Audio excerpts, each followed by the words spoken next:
Olá, amigão, tudo bem? É um videozinho pra gente ser alertado. Então, olha só, esta palavra é um alerta. Vou chegar bem pertinho aqui, ó. Esta palavra é um alerta. É um alerta para todo o discípulo. É um alerta para todo aquele que um dia reconheceu na sua vida o senhorio de Cristo. Aceitou. Então, é um alerta. Esse alerta parte de uma pergunta. Como é que você caracterizaria o mundo à sua volta? Pensa aí. Como é que você vê o mundo à sua volta? Enquanto você pensa, eu vou responder e talvez a minha resposta tenha a ver com a sua. O que define o mundo à minha volta são duas palavras. E todas que podem advir dessas duas palavras: violência e maldade. Isto define o mundo à minha volta. Um dado. 2025, segundo algumas pesquisas, foi o ano mais instável pós Segunda Guerra Mundial. De 80 a 100 conflitos armados espalhados pelo mundo. Isso é aterrorizante? Isso é terrível? Imaginar que em um ano de 80 a 100 conflitos estavam presentes em alguma sociedade no mundo. É terrível pensar. Mas eu quero trazer, não me deter nessa realidade lá, eu quero trazer ela para mais perto. Eu quero trazer ela justamente para o meio familiar, para o meio das nossas relações. Porque, na maioria das vezes, nós vamos ver justamente isto: maldade e violência gerindo essas relações, presentes nesse meio. E quando é que ela se faz presente? Justamente quando ela encontra o vazio que deveria ser ocupado pelo amor, pela bondade, pelo perdão, pela misericórdia. Quando há esse vazio, então maldade se faz presente. Jesus, conversando com os discípulos em Mateus 24:12, ele diz assim, falando sobre os últimos tempos. Mateus 24 traz uma foto, um retrato, daqueles que são mais antigos, um retrato falado do ocaso de todas as coisas. Ele diz assim: por se multiplicar a maldade, o amor da maioria se esfriará.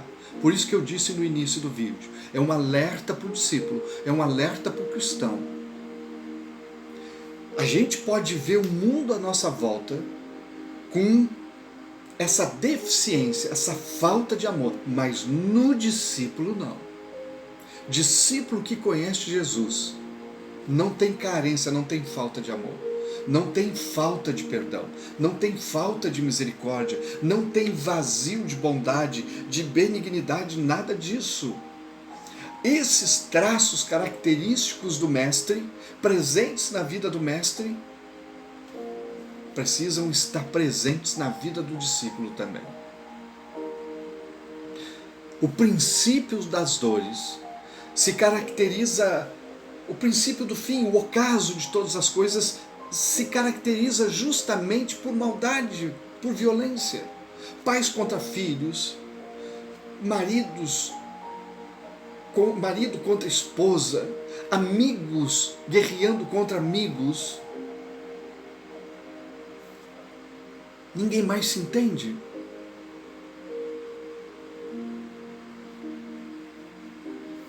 Há uma história em Mateus 24 Eu vou trocar a árvore por um cinamomo. A árvore que Jesus apresenta é uma figueira. Eu vou trocar ela por um cinamomo. Conhece um cinamomo? É uma árvore lindíssima, com uma sombra fantástica. A figueira também é. Mas o cinamomo tem uma sombra linda. Linda. Mas nós conhecemos a estação dessa árvore. A vida dessa árvore. Como é que ela se desenvolve? Na primavera, ela começa a brotar. No verão, a sombra é espraiada, abundante. No outono, começa a perder as folhas. No inverno, ela está seca. E o ciclo volta de novo na primavera. A gente conhece a estação dessa árvore. Mas Jesus chama a atenção do discípulo para que ele conheça a estação dos tempos do fim, para que ele discirna o tempo do fim. No finalzinho desse capítulo, Jesus diz assim: nenhuma palavra se perderá, nenhuma cairá por terra. Querido, o ocaso de todas as coisas virá, o fim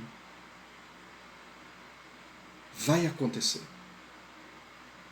E como eu e tu estaremos diante do Mestre? O que apresentaremos a Ele? Se faz necessário, se faz importante, de extrema importância, de extrema relevância, nós termos os traços de Jesus na nossa vida. Aí a gente pode bater no peito como Paulo e dizer: eu sou exemplo. Olhem para mim. Eu sou exemplo. Olhem para mim. Deixa eu mostrar para vocês como é ser e viver como um discípulo. Terminando, Apocalipse 3:20 é um convite. Eis que eu estou à porta e bato. Se alguém ouvir a minha voz e abrir a porta, eu vou entrar, eu vou cear com ele e ele comigo. Jesus não arromba a porta e não entra de qualquer jeito numa casa. Ele é convidado. E quando ele entra, então a diferença, a mudança acontece. Convida ele. Eu sou o pastor Valdeci e sempre é um prazer conversar contigo.